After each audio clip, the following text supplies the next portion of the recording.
Welcome to the Journeyman Cave, a podcast where we meet and chat with some of boxing's most seasoned road warriors, hosted by Mark Shakespeare and Chris Scarfe.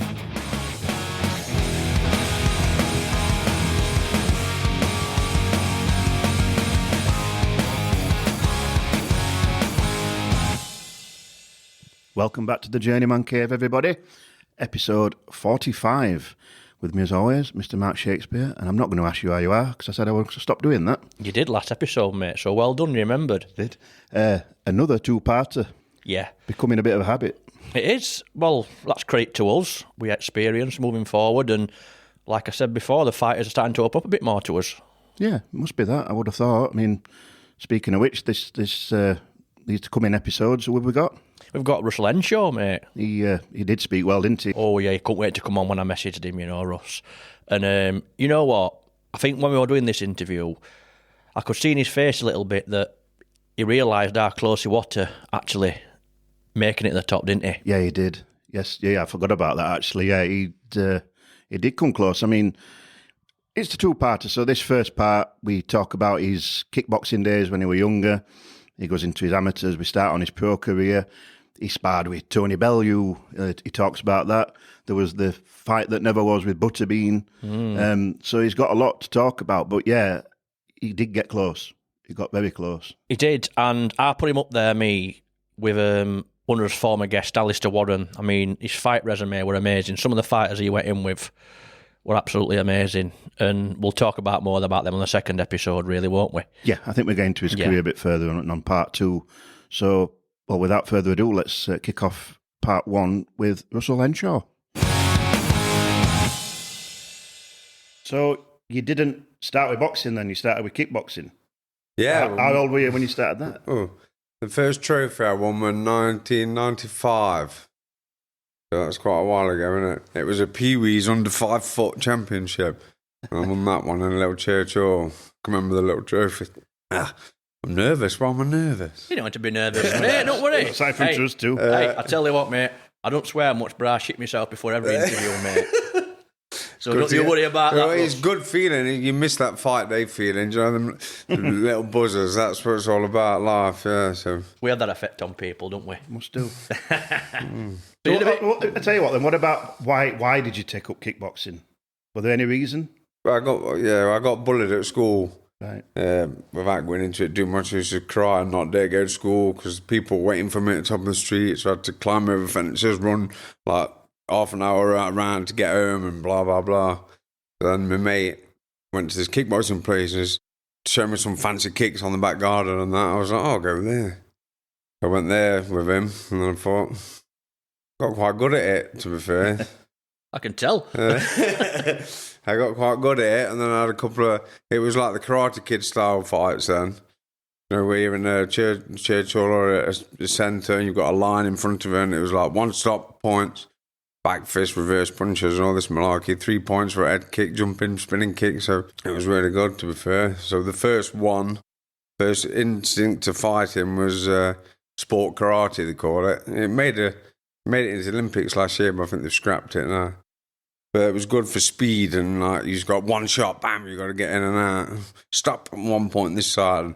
Yeah. Went all over the country doing that, to be fair. Yeah, I did karate when I was a kid and it was pretty much wicked, isn't it? Points for whatever. I can remember going to watch you up at that community hall at Montbretton, wasn't it, near church? Oh, we yeah. Yeah. So it's a bit like, obviously that, but obviously you were a bit more physical with kickboxing. Like, you had a decent record at kickboxing though, didn't you, mate? I did when it went from, I can't remember how many fights I had at the points fighting, probably over 100 of these little, because you'd go to a tournament and it'd be a championship and they'd be like, you go round through the rounds and then you'd win them. Then went into the full contact side of kickboxing. I had 7 fights, 7 wins, 5 stoppages. There were some good ones, to be fair. The trouble with the kickboxing was there was like WK this, RK that, IFK this. There's that many different organisations. Yeah. But I fought for a WUMA title, World Unite, whatever it was, and I'm fighting this para, and it was this amazing bloke. And I can remember hitting him in the body, and he went, ugh. And I hit him again in the body, and I went, ugh. And I looked at my coach, and I was like, I thought, straight away in my head, I thought, he's trying to trick me, because he was a lot older than me. I'd only been young. I thought he's trying to trick me into unloading everything, and then he can just do me in. And I looked at him and went, don't stop, hit him. So I bang him again, bang him again, bang him again. He went down. I was like, this was easy. So that was quite a strange one. How old were you then? Probably 18. You've been at it a few years. I've been at it all my life, like, yeah. But I didn't start the full contact stuff till I was a bit older. I went boxing, to be fair, when I was 18. I had one amateur fight, turned up at a show, and I was meant to go as a substitute. It says, come with, could just bring your kit and come with us. Whether he'd trick me into having a fight just in case I was nervous or whatever. And we got there, get weighed in, and just Rob was meant to fight him. And he goes, oh, no, it's a bit heavy. Can you jump in? I was like, yes, I am. So I jumped in and had this fight. It was at Nottingham somewhere. I won that one. And then I can remember on the way home, driving, I was buzzing, absolutely buzzing. I drove the wrong way up a one-way street. It was like, luckily it was like 11:30 at night, we're late, and there were no cars coming. I got to the end, and this car come. I was like, whoa. Yeah. That was a strange one. And then I had my first son, to be fair, when I was 18. She got pregnant. So pretty young then, mate. Yeah, so then it was like, you're training every single night. Can you not do that? So I gave up. But then you sat at home and you need to do something. So I went back to kickboxing, and then it was once a week, twice a week, 3 times a week. Next thing you know, you're there 5 times a week. Started doing the full contact. I thought some good people, to be fair. Alex McKenzie, he's a Sheffield lad. He ended up winning world titles. I was the first guy to beat him. Great. Well, how that happened, I was training for a cage fight, doing like MMA and whatnot, and I was fit. I was ready for 3 5-minute rounds, so I was fit. It was meant to be someone from the Wolf Slayer, with that Michael Bisping. It was one of his fellas, apparently. And anyway, we got there. They pulled out, this fella did. Mark Goodall, his name is. He's now a UFC referee. It was his show. And anyway, I sold all these tickets and got some fans there, and it was like, oh, your man's pulled out, but come down anyway, bring your ticket money and I'll try and get you someone else. Anyway, we drove down to Birmingham, took him all this money, gave him the money, and they was like, I can't get you one, mate, sorry. So now all my fans had paid for tickets and couldn't see out, so that was a bit of a bummer. But then we rung up and got a phone call off Farad, someone from Sheffield, who did kickboxing shows. Alex McKenzie's trying to fight him. No one's ever been the distance with him before, blah, blah. I was like, yeah, I'll fight him. It's a little working man's club up in Sheffield. I can remember I was in the changing rooms, shook his hand, and let's give these, because what they've come to see, a proper good scrap. And the next thing you know, there was a fight before ours. The fella kicked him in the face, dropped him, ambulance job, had to take him to hospital. So we had to wait for the ambulance to come back before we could fight. But that fight was epic. That was an amazing fight. Blasting each other all the way through. I actually won that one, and it was one of them where all his home crowd ended up cheering me at the end, and I've made a lot of lifelong friends with him, to be fair. That was good, that was it. Something to be proud on that, mate. Yeah, they were amazing. That's on I've got that fight, actually, that's one I've got, and I watch it now and again, to be fair, some good wicked stuff. I can remember the next day, I hit him with a spinning back kick, but I hit his elbow, so I couldn't put that foot down. He'd kicked me in the legs that many times that I couldn't stand on that leg. I can remember limping into the gym like, but thinking that was amazing. Brilliant. I fought him again 10 years later, but he beat me. It's 1-1. Well, we'll call it you won on points. But I said to him the other day, I said, after I had my operation to get my eyes fixed, because they got smashed up, I seen him training on some pads, and I was straight away, I was on the message to him, let's do one more, let's do the straightener. But then after I thought about it, I thought, I'm going to have to spar for hundreds of rounds, I'm going to have to get punched for hundreds of times, just have this one fight. So we decided to call it equal. I seen him the other week at a show, to be fair. He was like, yeah, we'll just call it equal. It's not going to go no more. I was like, yeah, all right, mate. Yeah. I think that's the best way to do it. Mate, it's like, it's a strange sport, innit? Because you have the harder the fight is, the more love you've got for that person. So I could see him in the street and be like, yeah, how you going? Yeah, we're going. And we'll always talk to each other. Yeah, he's a good lad, and I made a lot of good. You make lifelong friends through punching each other. or kicking each other or whatever you want to do to each other. It's a funny old game, isn't it, Ross? There's, Isn't it? I've heard of the story that you fought at Barnsley Metrodome, mate. I did actually, yeah. I thought that was after my pro. I tried to go back to kickboxing for a bit. I'd not fought for 10 years in kickboxing. And it was a show at Barnsley Metrodome, and I went for Paul, and he said, I'll get you a warm-up fight, and then I was going to have a rematch with Alex. And he got me this poor kid, bless him. I felt bad, but I went and I needed some fancy short trousers. You wear them silk trousers. Yeah. So I was on Marketplace, had a quick look, and someone had some. I lived in the Lake District at the time, and someone had some. So I went down and got them, and they're too short, too small. Do you want them put some jam on your shoes, invite your trousers down for tea moments? But I thought, I've got to find them now. So anyway, I put these shorts on, I got warmed up, and this kid come out. I think the first round went by, and then second round, I did an axe kick. If you don't know much about kickboxing or whatever, it's like an axe. You lift your leg up, whack, straight down on his head. But as he was coming in, I timed it nice, and he snapped his jaw. Oh. So he got down on his knees, doing me the went up with. I was like, get up, you idiot. But he was a nice lad, to be fair. Come and spoke to me then with his ice pack on and whatnot. He says, you've dislocated my jaw. But I felt sorry for him, but it is what it is, isn't it? It's a risk you take, I suppose. suppose. It is, yeah. There's another one, a big fellow. It was a stand-up and fight championship, as it was called. It was at Cheltenham, and it was like you can kick, you can punch, you can elbow, you can knee, you can take down, but you can't do no groundwork. So I entered this tournament where it's going to be Sean Lomas, his name was. That's who the promoter was. He's a decent Thai boxer now, I think. Anyway, it was going to be for this belt and all this, whatever. They had some Guinness record attempts on there, and it was ice breaking blocks of ice, massive blocks of ice. It was like, and they all stacked up in the ring, and this man come out, and it didn't look very well set up, to be fair. They usually, to do with breaking the ice, it's all about the spacings and the setup. He had bricks here and this and there, and anyway, everyone waiting for this thing. Bosh! Ice didn't break. He's looking around, does it again, bang! Ice didn't break, and everyone was like, and then he just stormed out the ring. He stormed off. And then had this other show, these Taekwondo people kicking these boards and breaking them. And they'd attached party poppers to the back of the board. When they're doing these fancy kicks, the board's meant to break, and the party popper goes, pop.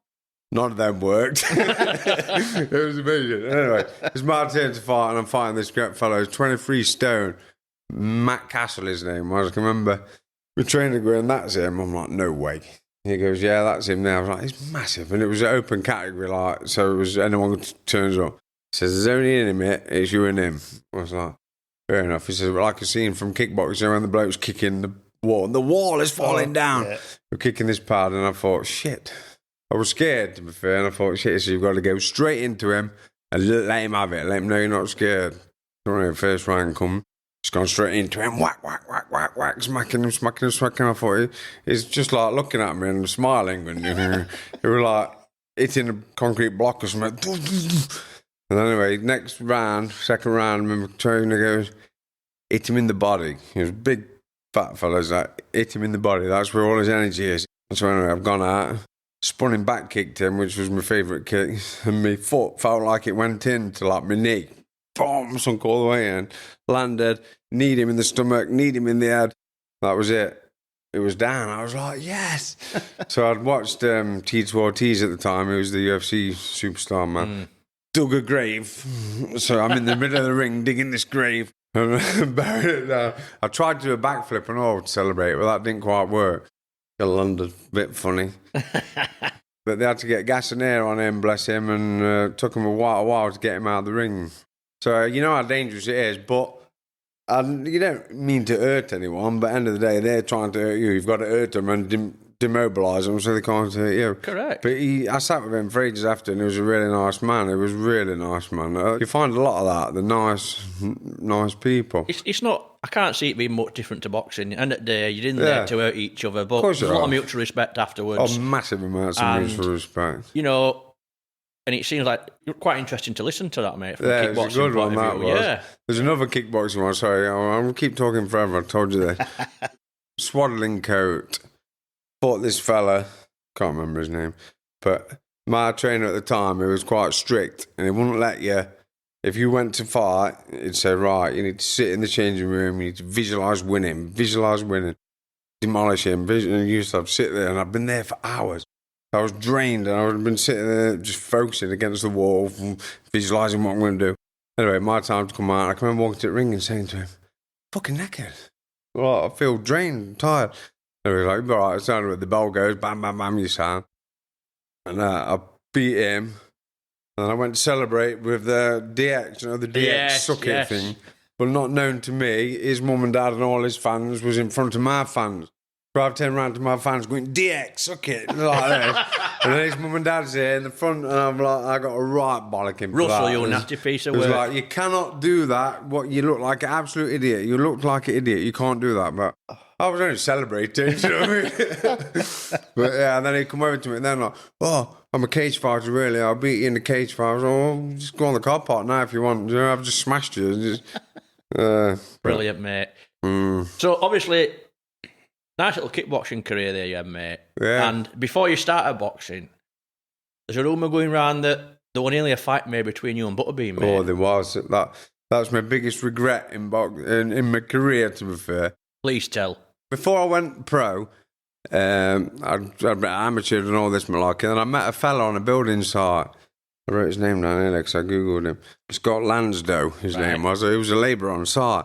He was just talking about boxing. It was like, I've got a promotions called Top Dog Promotions.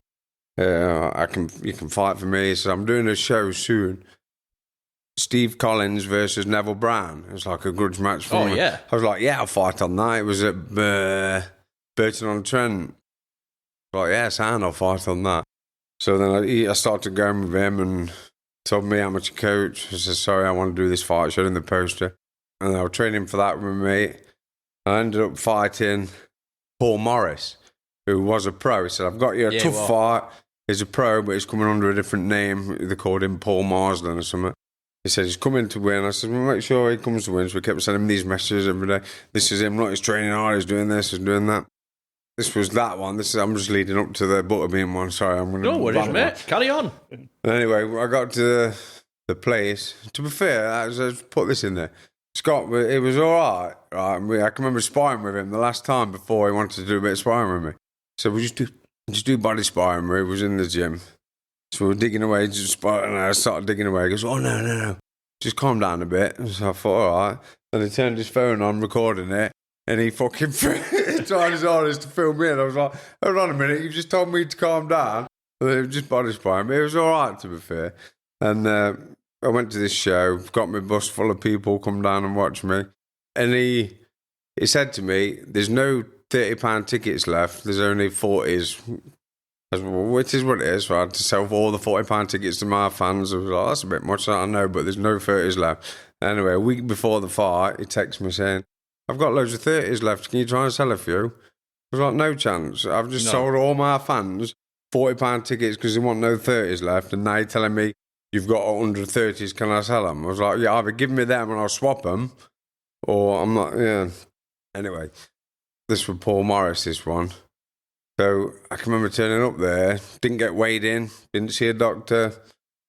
I had some bag gloves in me. I thought, I didn't know what, I took some gloves, some Cleato Ray bag gloves. Not bag gloves, they were 10 ounce, 12 ounce, but I've been eating bags with them. Anyway, wrapped my hands up, got warmed up, had a scrap. This was quite bad, to be fair. But I proper hammered each other, to be fair. He got stuck in and all, but I got stuck in, we hammered him. And the third round, he come walking out to me with his arms out to like give me a hug before the bell. So obviously I've gone into hug him, he's just gone crack with his right hand, smacks me clean as a button. I've just gone, yes! And I started filling him in. It was like, it was amazing. What a feeling that was. Bam, bam, bam, bam, bam. I remember Fraser Clark being there, actually. He was sat in the crowd, and Elvis Dude. What a guy. What a guy, Dobie is. What a guy. I've trained with him a few times. Well, that's a lie. I've sparred with him a couple of times. And anyway, then Scott was like dead buzzing. He was like, right, we do this. I said, I've spoken to Butterbean. We're going to put it on at Nottingham Arena. We'll get him over there. He says, yeah, look, showed me the email. He's got it on his phone, email from Eric. Whatever. His name's Eric, his real name is Butterbean. Right. Eric, something, he showed it me. Yeah, Russell Henshaw. He wanted 10 grand to come over and fight me. I was like, yeah, sound. He says, we can get sponsors for this, we'll do it at Nottingham Motorpoint. And he was proper buzzing for it, and I was buzzing for it and all, to be fair.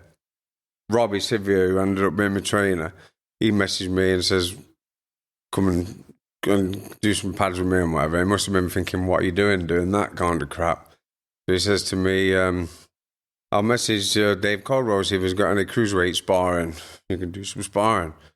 I was like, Sam, so messaged me one night, said, yeah, he's got some sparring, Tony Bellew. You want to go and do something? I was like, yeah, Sam. I didn't know who he was, or I didn't even hear the name.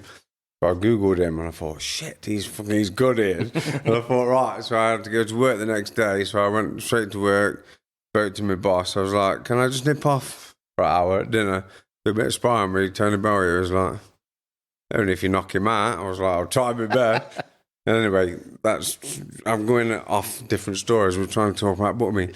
But then at this time, I'd had this Butterbean fight lined up. And I was thinking, he's going to smash my head in, but what a story to tell your grandkids, or how I fought Butterbean. Definitely. So I do regret not carrying on. I should have said to Dave, I've just got to fight with Butterbean first. Because when I went to spar Tony for the first time, Dave said to me then, do you want to sign a 3-year contract to go pro? I was like, yeah, but I've got a fight already signed up. I don't want to let him down. I'll have that fight and then I'll come and sign. So I went and fought. That was before I fought Paul Murray.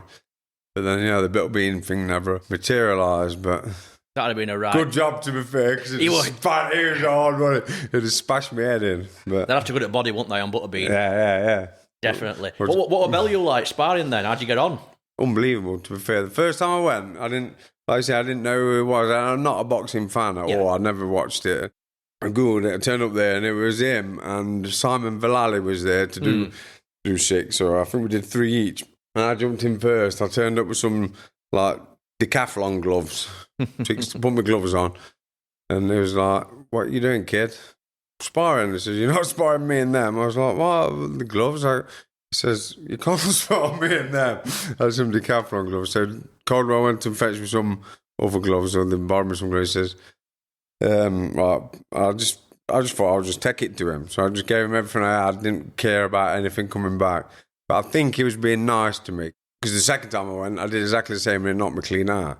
But the first time, it was like being nice, I think, because they were trying to see what I was about. But anyway, I ended up signing a deal with Dave. Went back, the second time I went down to spar Tony, I did the same thing, just run at him thinking, come on now, I'll smash your head in. He just knocked me clean out where I left off. But he paid me for 6 rounds. And it was the first round. I woke back up. It's a strange old feeling, but I woke up. I said, "Quick drink." He's like, "No, you're done, mate." I said, "I'm not. I'm saying just quick drink of water. We're back in." I said, "You paid me for 6. That's only 1." But then he was like, "Right." I think he took a bit of a shining to me. I think it was this. I don't know if it was the first time or the second time. I can remember hitting him in the nuts, and he was like, "Oh," and I'd stopped for a minute, and then after he was ready to come back, he was like, "Come on then." Come straight back, and he walked out to me and uppercutted me straight in the nuts, but he didn't get me right. It got me on the top. So I just started laughing and then fighting with him. And I think he liked the fact that I didn't care, and I was like giving him no respect, and I was fighting him. He used to hug you and talk to you at the end, but at the end of the day, I was a piece of meat going down for him to beat up. He used to pay me £10 a round or whatever they did. And I was just a bit of meat for him to beat up, because he didn't need to show me any respect through it, but he'd sit and he'd hug you. And you'd feel it, like he meant it, and he'd sit and talk to you, and he'd sign stuff for you, signed everything, loads of stuff for me, took photos, he gave me a full set of gear, gave me gloves, he even gave me, to be fair, whether it's true or not, but he told me it was, the groin guard he wore on the Rocky movie, he signed it all up for me. It was a Cleto Ray's red one. Wow. Signed it all up for me, and he says, "Yeah, Russ, this is what I wore in the Rocky movie. If you watch the outtakes, you'll see me in it."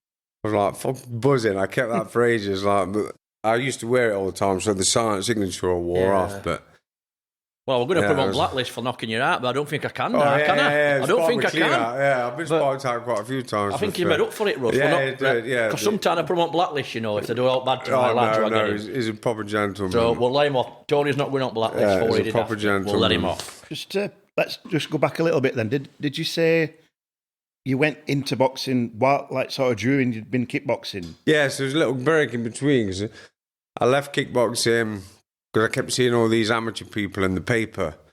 he's won this, he's won that. And there's a local gym to us. And I thought, I want to go at that. I can't remember. My missus at the time, her uncle was a trainer down there. I went down there and I enjoyed it. I was only like 18 or whatever. And like I say, I had one fight. I might have had two. Can't remember the second one. I can remember the first one because I nearly crashed on my own. But then I was there every night. And at the time, I just had a baby and blah, blah, blah. So, you can't be out all the time. What you out all the time? And I was stepping over the kid coming in from work, stepping over the baby, going straight to the gym, blah, blah. So I chose, yeah. So I stayed. I stopped it. But then slowly, you can't just sit at home every night. So then I said, I'll go kickboxing back again then, because I can just go once a week and it'll be all right. Then you go back once a week, but then you get the bug for that, and then you're there twice a week, then you just start 3 times a week. Then before you know it, you're teaching, you're there 5 times a week. So when did you get fully into boxing then? As in, like, I know you did amateur. Fully into amateur, I'd have been in my 20s. I think I was late, you see. Yeah. The second time I went back to amateur, I was probably 25-ish or something. And I ended up with 25 fights. I went I had a couple of fights, I can't remember them. I can remember the first fight of my second time round, we're going in the championships. We were training hard, we were sparring hard. The difference, because my kickboxing sparring was like touch sparring. Nice and steady, everything half contact, touch. You go to a boxing gym and it's like full on, let's have it. You're apart from intent to hurt someone gives you extra 10% power at least. So take away the intent to do damage and you use sparring hard. There's a couple of big lads here with Scarfe, actually. I'll mention this one because this was the first time there. He'd say, right, everyone's sparring now, go and get your gloves. So you'd run in there. I can remember I was fresh in the gym. I went to put these gloves on. No, they're my gloves. It was the club captain at the time. He says, they're my gloves. Oh, sorry, mate, I didn't realise. So, this thing, bam, he's jabbing you. You're thinking, fucking hell, they hurt. Sorry, I'm swearing again. Sorry. Don't matter, mate. Jabbing, and you're thinking, they hurt. What's going on here? So then it's not till a few weeks later, you go and you see that you get them gloves, and you're thinking, that's why he gets them gloves. There's no stuffing in them at all. It's like, bang. It was a really good boxer for the straights. Bang, bang, bang. Yeah, that's why I used to use them gloves. Anyway, what was we on about before I put that in? About amateur. Amateur career, yeah. So when I started going back and we entered the championships, I can remember the first round was the Derbyshire champion, whatever. It was a fella from Langley Mill. Anyway, bang, bang, bang. They used to be wicked at the amateur. It was a festival in Trower, a little club, 200 or 300 people in there, but you'd always fight last on the bill, and the place had erupted. I had my own entrance track made by my mate and whatnot. Place had erupted. It was an amazing feeling. Anyway, fighting this fella in the Derbyshire title thing, boom, boom, boom. Second round, smacked him a few times, referee stopped it, and I was like, you could have carried on there, couldn't you, mate? It was like, yeah, I could have done. Seen him a few weeks later, it was like, good job we didn't carry on, Russ. You fractured my skull. I was like, what? He went, yeah, I went to sneeze and blow my nose, and my eye started swelling up. Went to the hospital. Got x-rayed and fractured his skull down there. Jesus Christ. He never fought again, bless him. But we're good friends. It's one of them. And then I went to the Midlands. I think that's the first time. No, it's not, because I won it that year. Ended up, anyway, first 10 fights, I won them all. Won the national title, but in the novices, where it's under 10 fights. The final was in London. And to be fair, I took a bus down and whatever, went down in London. We're getting warmed up in this. It was like a kitchen. We're getting warmed up. There were me and Joe Joyce, because he won the national the same year as me. And he was a super heavyweight. I was the heavyweight. And there was us two left. And I can remember warming up in this kitchen, and Joe Joyce was there. He wore one with his trainers. One of them. Good luck, mate. I'm on next. You know what I mean? Touching gloves with him. There you go, kid. Get stuck in.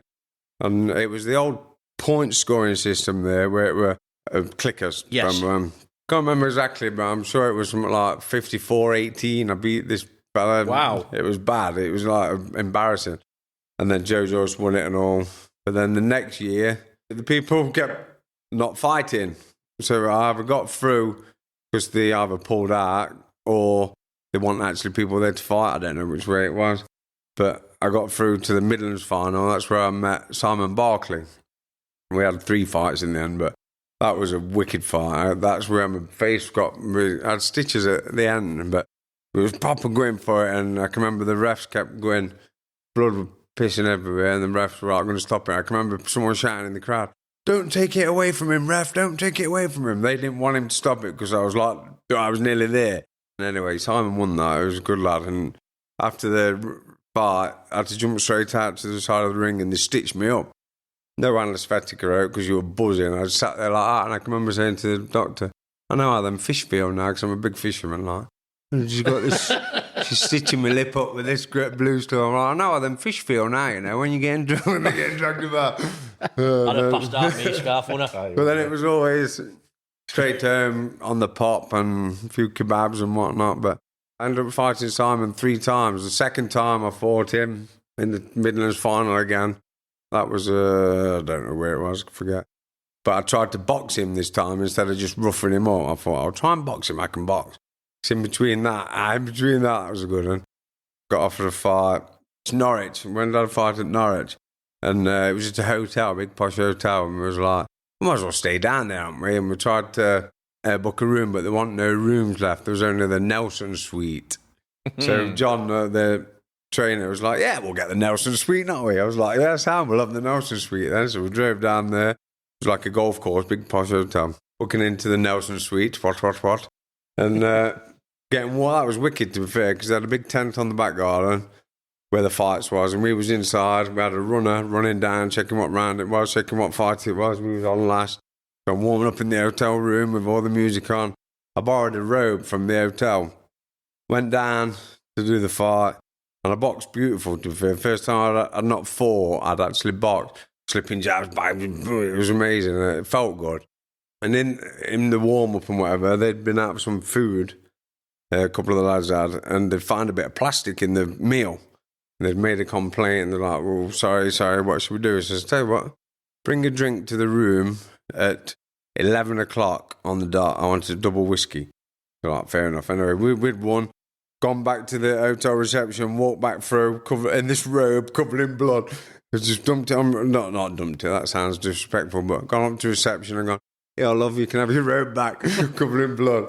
Walked up to the room, was getting ready to go out, went out into Norwich, but it was like they kept going, "Time is it?" I'm like, "I'm not sure." And they were going, "Time is it?" And they kept checking the watch. So like, as soon as it turned to 11 o'clock on the dot, it went clock, clock, clock on the door. And I was like, "What's this?" They bought this whiskey up and we had that. Then we ended up going out. For some reason, we spent about half an hour outside in the hotel just before you get out the door. It was one of them, when you walk up to the door's open, and there's 3 of us there. And every time I kept walking up to the door and like going, and pretending there was like opening the door with the special powers, it was pretty funny for me. But then went out in Norwich. Norwich was a cracking night out, to be fair. Cracking night out in Norwich. Yes, that was, I'll leave them stories. Yeah. See, listen, you had a, like you said, mate, cracking kickboxing career. You were good at amateurs, mate. And like you said, what it Dave Caldwell who turned you over? It was, yeah. Yeah. Did you stay with Dave all the way through? Yeah, I did. First, I was 3 years with him, and then I signed another 3-year one. But then halfway through that, I had my eyes smashed in, I had tough operations and blah, blah, blah. There's another amateurs. The only ever person I've ever fought who I didn't like and was disrespectful, I fought him in the ABAs, the elite ABAs. We got to the final in Portsmouth. It was Greg Bridgette, his name. Well, I don't know what he's doing now. I think fights for England. I don't know if he boxes for England instead or whatever. But we got there and we went to weigh in, and you always meet them, don't you, before you either sit in the same room or you shake hands and say, "How you going, mate?" And I says, "All right, Greg." And he looked me up and down, sucked his teeth and walked off, and I thought, "You absolute prick. What's the point in that?" So we're fighting, and I was trying my hardest. I'm proper angry. I was, How I didn't win that, I don't know, because even the ref at the end said, "I was just waiting for that one more punch and it'd have been out." Well, his head was going everywhere. He was leaning back on ropes, but I just couldn't hit that last finishing one. But it was a good scrap. Whether I should have won it or not, it's hard to say when you're in it, but I didn't feel like I'd lost it. I was taking it to him, and the ref goes at the end, "You just needed one more." It was just like, it was gone, but I just couldn't hit him with that last finishing one. And he ended up winning that. Were you okay after? I didn't speak to him. No. No, I didn't speak to him. You can't do that before a fight and then expect someone to speak to you at the end. You're not, like I say, you're there as a sportsman, aren't you? Yeah. Oh, I thought, amateur one. One of the greatest moments is standing up on your neck. Where was it? I forget where it was, but it was England against Australia. I'd not been in the gym for weeks and weeks. And my coach rung up. He was like, got your fight if you want it in wherever it is for England select team. Not the proper GB squad, but England select team. I've fought 3 times for them. And there's a lad from Australia. And we lined up. England lined up one side, Australia lined up the other, and they had a fella come in the ring and sing the national anthem. And oh my God, ears on your neck, everything was like... But Harry didn't knock me clean out, I've no idea. It was one of them where Joseph Goodall, his name was. He's a pro now. I've looked him up the night before this interview, trying to refresh my memory.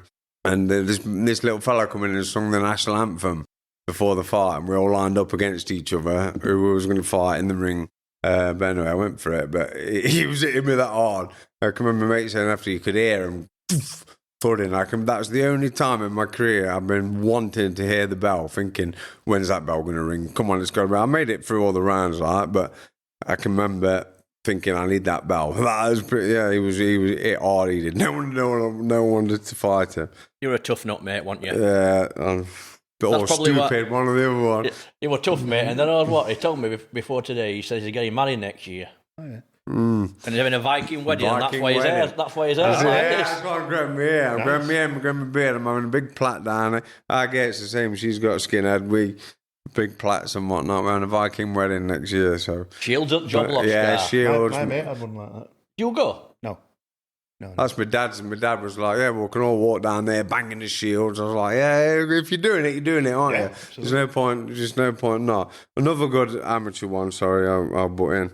The amateur, we went to Ireland, and it was like an England select team. Got Dennis Hobbs took us across there with Chris Smedley, I think, and Steve Seary, who ended up being my cornerman a few times down the road. Went across and fought some Irish champion chap. I stopped him in the second round. We fought last, and that was a wicked little trip, to be fair. Went to Ireland, we went to see the museums, we ended up winning Sinn Féin's boardroom. I don't know how that come about. Went on this tour in this bus, it was wicked. There was a couple of lads from Sheffield, obviously, because Chris took us, Smedley. I don't know if it was that Nas Hussein. It's definitely his name, Hussein. There's a couple of them. There was a wicked little lads, and we had a right good laugh. We stayed over in this place. Went to the Sinn Féin boardroom, took us on a tour of all these places, the armoured police cars, and that was quite mad to feel. I ended up being the captain on that. I captained the little team. And we had this fight. And I'd stopped him, and before they'd even got him out of the ring, they were setting up for a disco, dismantling the ring. Then there was a great party. That was quite eventful as well. But I'll leave that one there. Yeah, some great amateurs, though. Yeah. Some great trips then, mate, didn't you? Some great good memories. I can remember the bus. I remember someone banging on my door. Bus is here, Ross, bus is here, to pick us up. But it'd been a bit of a mad one the night before, so I'm like, chucking all my stuff in the bag quick, running downstairs. But I can remember Dennis looking at me, and I think he must have been there. He was speaking to Chris on the bus. He said, the thing is, they're all sharks. Every promoter's a shark. You just choose which one you swim with. So it's all the same. And I can remember him looking across at me, but he never spoke to me. I looked at him. But I think it's because I was too old. You see, by that time I'd have been 25, 26. You need to be fresh. You need to be fresh, 18, 19. It's a hard one. When I fought Moses Matova, first pro fight, that went off to a fly. I stopped him, and who was the commentator on it? The commentator, but he said he needs to push on because he's 31 already now, and he needs to push on if he's going to do it. So that was your first pro fight when you were 31 then? Must have been something like that. I must have been 30, yeah. I don't know. I'll tell you the date on the box rack, wouldn't it? But like, going into your pro career, Russ, I mean, it got my juices going when I looked at your record, mate. And like you said, not the longest career in pros. No. 16 fights in total. Yeah. 7 wins and 9 losses. Yeah. Right, and it started off really well. And Scarfe likes a nickname, so come on, tell us your nickname. My nickname, Relentless Russ Henshaw. Relentless. Yeah, amateur coach gave me that because he was like, he wrote it in the paper and it was something about, not the hardest puncher, but he's relentless. He'll just keep coming. He's relentless. So I thought I liked it, yeah, because it was right. Like you say, I'll just keep coming and walking through it. Well, we've just been talking quite about, and definitely Relentless is a cracking name for you, mate, because it suits you down to a T, doesn't it? The ADHD, it kicks in a bit, yeah. What about then, so if you you're 30, you're turning pro, what are your intentions then at this point? Well, the intentions was to win 10 fights, 10 first round knockouts and Well, when I went for the interview, you have to go to the boxing board. I didn't have to do the assessment thing because I'd already won ABAs and, well, not the ABAs, the novices, but so it's still same. And they said, what's your intention? I said, I'm going to be at least a British champion. That was it. And I was buzzing for it. And everything went perfect. Like I say, first fight, I went to the dressing room, put the gloves on, and I can remember putting the first time you put the pro gloves on, I was like, oh my God, these are going to hurt. These are wicked. Look at these. That's like naughty. And Dave goes, remember he's got them on as well, you know? I said, yeah, good. I'm glad he asked. Let's have it. And he goes, I've got you a tough one this time, Russ. You're not going to stop him. He doesn't get stopped. He's been stopped 5 times or whatever in his career. You won't stop him. Try and box him, blah, blah, blah. Anyway, I just levelled into him. It was hard as I could, chucked everything at him. Second round, bang, bang, bang, bang, bang. Stopped him. Howard Foster jumped in, waved it off. I run straight over, hanging out the ring to Dave. Who's not going to stop him? I was like on fire, absolutely buzzing. Because you were a tough nut, you know, Moses. Yeah, well, apparently so. But I stopped him twice. Yeah, it's one of them. If they hit you and you don't even feel it, you've got. I remember Sam Hyde messaging me. We were going to fight him. He says, "You've got the blueprint to stop Moses. How did you do it?" I said, "You just don't show no respect at all. You just walk through him, just bash him." It's like if you got no to fear, you got. Don't matter, does it? I used to headbutt punches when I was an amateur. I think it was off a film. I watched it on a film. Someone cheated and just took the stuffing out of the glove. Yeah. Took the stuffing out of the glove, so this fella clicked onto it and started headbutting his hands and broke his hands, and then he battered him. So I thought I'll just start headbutting the hands. I used to get told off for that, though. You can't do that. I'm talking to him and all. You can't talk. Stop it. I used to get told off for that. But they're saying it. You break the heart straight away. You come at me and hit me with your best shot and I headbutt your hand and smile at you. What are you going to do? You think, what the f*** is this? So, good fight. But obviously, you fought Moses twice and stopped him twice. Yeah. So, that definitely put you on the map, mate, because not many do that. Yeah, he said, like Dave said, why am I going to get you a match now? Yeah. You've made it hard for me. So at the start of my career, I'm thinking I've just stopped him. I'm looking at his record, thinking he don't get stopped, so just stopped him. Next one, I'm going to stop him. I'm going to stop him more. I'm thinking I'm going to have 10 fights. I think Joshua at the time were like 10 wins, 10 fights, 10 knockouts. I'm thinking I'm going to get that. I'm going to do it. I believed in myself that much. I could beat anyone. I couldn't feel pain. No one can hurt me. It's just like bang, bang, bang. But, you loved a good scrap, mate. Yeah, you loved getting it, didn't you? You did. It's the only time you only ever feel truly alive. It's like, if you was going to die in a car crash, you know, then when you lose control for them split seconds and your whole body's it's like electrified. When you're having a fight, you put them gloves on, you're holding them back, you're not thinking about nothing, you're living in that moment of just letting loose. And it's like, it's the only time you really feel alive. Yeah. It was good. Yeah. Well, moving on from this, mate, you went in with one of our good friends, Mitchell Smith, didn't you? Yeah, well, he's a nice lad, he was, to be fair. Mitchell was sat, his ribs were red raw, bless him. Red raw. I didn't stop him, though. He took it really well. I remember seeing him outside and I just chat with him. I'm going to say I had a fag with him then, but... Did you have a fag with Mitch? No. No comment. No comment. No comments until my solicitor's here.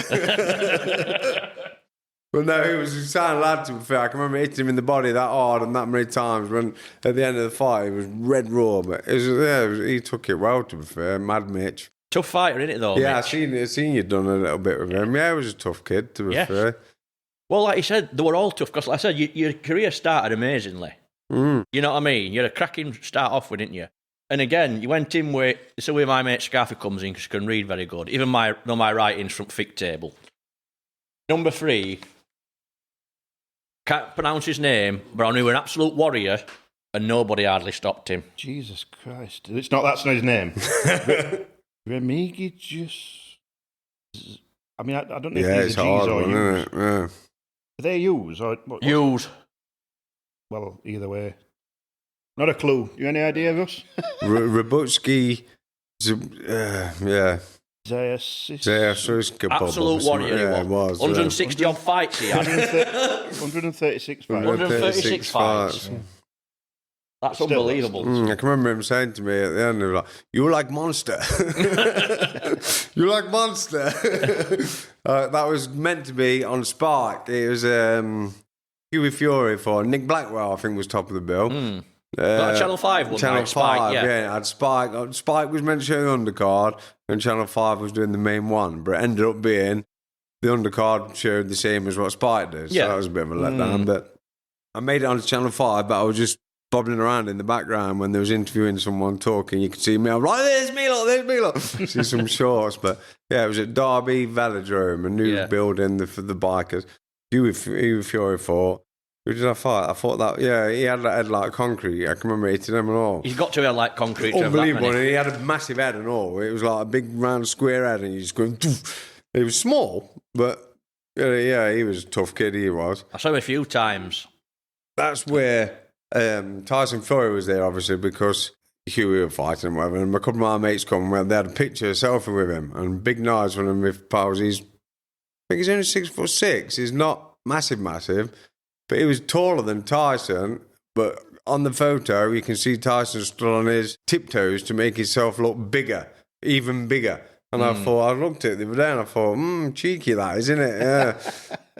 But yeah, when I trained up in the Lake District, when I moved up to the Lake District, I was training with Bob Howard, who has a lot to do with the Furies. I think he's Tommy Fury trainer now, to be fair. So I saw him when Tommy fought Jake Paul or whatever. I'm like, there's my train lot, he's a proper chap, he was, to be fair. Do you posh then, mate, living in Lake District for a bit then? Yes, that must have been nice. Yeah, it was very nice, to be fair. It was more for the kids, to be fair, because I lived in Cotmanay, Ilkeston. It was my hometown. It's an amazing place, but the woman I was with at the time, it was a Friday night, we'd come home and there were 3 kids eating a bag of chips sitting on the roundabout in the nappies, looking like pretty bad. And she was like, there's no way my kids are growing up here. So off I went to the Lake District, but that didn't quite work out. That's a different story. That's a different story. So we'll cut that one off there, mate. But you touched him earlier. You went in with Paul Morris, didn't you? Yes. You summed him up earlier on, mate. He was an absolute warrior, wasn't he? He was, to be fair. He was quite tough. And a little sneaky one when he come out to give you like you said brilliant. earlier. That was brilliant. Fair play to him, because there's no rules, there's No. no rules to protect yourself all the time. He literally come out with his hands out to give me a hug, and I thought, we'd had a good old scrap. I'll give him a hug. Started the round, and he just went whack with a right hand. But obviously, I was on fire anyway, so I just took it and just fucking... That made me even angrier. And the crowd went, boo! Everyone, the whole place erupted, so it made it even better.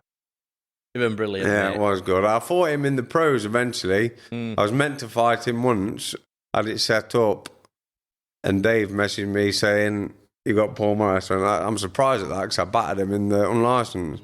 Next thing you know, I got a notification on Facebook from Paul Morris, and the next day the fight got called off. He pulled out, and then there was another time when we had a pull out, and then they drafted him in. That was on the Sheffield Arena show. I think it was Chris Eubank Jr.'s. It was meant to be Kel Brooks' undercard, but then Kel had pulled out the fight and Chris Eubank Jr.'s took over. But they got me one there, and I can remember just in the changing room, just before the fight, one of the officials come in and says, have you fought Paul Morris before? And I thought, oh no. I went, no, I fought Paul Marsden. And he just wandered off. I thought, I didn't want to get anyone in trouble because he was fighting as a pro under a different name. Yeah. But obviously, I told Caldwell because he was a manager. You don't lie to your manager. You don't, yeah. But if Paul hears it, I didn't grass you up, mate. It's one of them, innit? So whether they made him fight me and said, and we know you fought him before, you need to do it now. But yeah, that Chris Eubank Jr., that was a strange one because the weigh-in was at Winter Gardens. Was it Winter Gardens in Sheffield? Yeah. I can imagine it was there. We was all there. There was me, Robbie, and Robbie's little kid. And Eubanks was just about to go onto the scales. I'd already been on the scales. And we asked for a photo. And Senior was like, waved his hand out. I was like, go away, shoot. I thought, that's not bad. But But you don't know what they're going through. It could have been panicking because Junior was just about to go on stage and blah, blah, blah, and whatever. But shoot us off like that. But then to be fair to him, the next night when we was fighting, in the changing rooms area, where he was backstage, me and a couple of pals walked down and he couldn't do enough for us. He had photos with us and shook his hands and all that. So, yeah. Maybe you were just in the moment. Yes, He was focused, wasn't he? And he was trying to protect his kid, really, wasn't he? And another one when I fought Chris Billing-Smith. He was trained by McGuigan. Shane McGuigan. Shane McGuigan. And Barry McGuigan was there. And my mum was like, oh, I love Barry McGuigan. He was my favourite fighter. Please, will you get me his autograph? I was like, yes, of course we will. Anyway, I'm warming up in the away changing room. And he walks in with 2 officials. Take his gloves off him and give him back 2 minutes before the fight. We don't want him messing about with him. I thought, you what? What am I going to do? Take all the stuff out of my gloves? And so I thought, I'm not getting your autograph now from my mum. But he was an idiot. That, no, there wasn't no need. Or he just showing his power walking around with the official. Yeah, I've had a few like that. But at the time you were 6-0 then, mate. Yeah. And I've wrote here, block capitals, top fighters, mate. Because this is some resume you've got after you. yeah. Respect to you for this, mate. Because after you had Paul Morris in your pro fight, you went over and you fought current British champion at a minute, who I do like, in Isaac Chamberlain, didn't you? So come on, fill us in, because it was a tough fight, but you nearly had him, I heard. I did, yeah. Well, that one come about, one of my mates, Conan, Sea Dog, he put on Twitter, I think Isaac had just fought Moses and didn't stop him. Yeah. So Conan tagged in Twitter, Eddie Hearn tagged Isaac Chamberlain. Russ Henshaw stopped him twice and your man couldn't even stop him. Put your money away, my face, and let him fight. So I was like, Sam. So anyway, I got the phone call, we fight Isaac, yeah, of course we will. But I'm thinking, this is the birth of Russ the Journeyman now, because I'm thinking, it's Eddie Hearn's kid, Isaac Chamberlain. I'm going to go in there and lose. It was like the first one. It was strange because all the way through my life, every time you've had a fight, you've known you're going to win. You know you're going to win no matter what, you're going to win. You just visualising winning. This one, I'm working away. I'm smoking fag. Thinking, yeah, this is it. The start of the journeyman career kind of thing. Were you a bit down at this point, Russ? Or were you okay with it? Yeah, I was all right. By that time, it'd be like you'd been selling tickets every fight, every 4 or 5 weeks, 4 or 5 months. No, 4 or 5 weeks, wouldn't it be? Trying to get another show, trying to get another ticket. It's like you were begging people to come and support you. It was like, it's feeling a bit... I felt bad all the time, like, because all your mates wanted to support you, and I got the best mates in the world and all the best following and whatever, and they'd want to come no matter what. But you just felt bad. Keep asking, another 100 quid, another this, another that. Yeah, I don't know. I think I'd not give up properly, but I thought I was going to lose that one until, like, and I started training, and I was training a bit. I still trained, don't get me wrong, I still trained, and I still trained hard.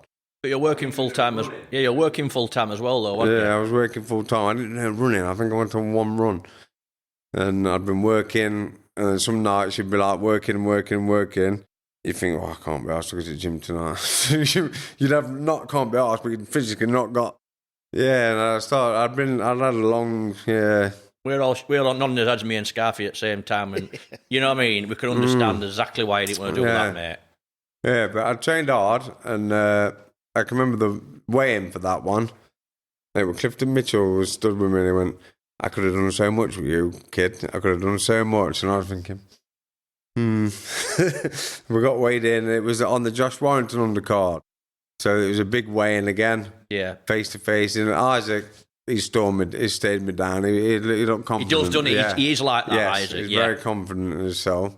And we had the fight, and I got put up in the matchroom hotel and whatever. And I remember Dave ringing me up and going, you like this treatment, dear Russ? I was like, yeah, it's wicked, all these posh hotels and whatnot. He says, well, beat him tonight and you can be in the matchroom. This can be you. I was like... I wish you'd have told me that 6 weeks ago. So I might have gone on a few runs. But anyway, I can remember the fight was good, to be fair. It's on YouTube. Like, the fight was good, and I was afloat, and I'd Cutman Sheldon. He was my corner. He was my cut man. And it's good to watch. You see all these people now. You think that's my cut man. That was my referee. I could have been there. I was so close to being somewhere, and it was. Yeah, and we were getting warmed up, we were getting ready, and then it was the live float. And unfortunately, all the fights went all the way, so we didn't get a TV slot. But good from our fans because everyone cleared out after Josh Warrington, so all my lots who paid for the £40 seats right at the top of the arena come ringside. Oh, great. Yeah, so it was wicked, to be fair, and they're like all sitting next to Eddie and whatever. And I can remember in that fight, it didn't hit hard at all to put you off, so you're just walking through, just thinking bang, bang, bang, smacking him in the body, smacking him, and I must have hurt him because he just kept grabbing hold of me, and the ref kept telling him, it took a point off him, and I was blasting away, and I must have been up on points. There was no way I wasn't up on points. I can remember Caldwell and Eddie stood there, sat next to each other ringside, and I'm in the corner, I've got hold of him and whatever, and I'm looking over at Dave for the instructions, and he's going, stop looking at me, you're fine. But I'm looking around for little advice, and I'm digging away. And then in the sixth round, did I do 6? Yeah. There was like a minute to go or something.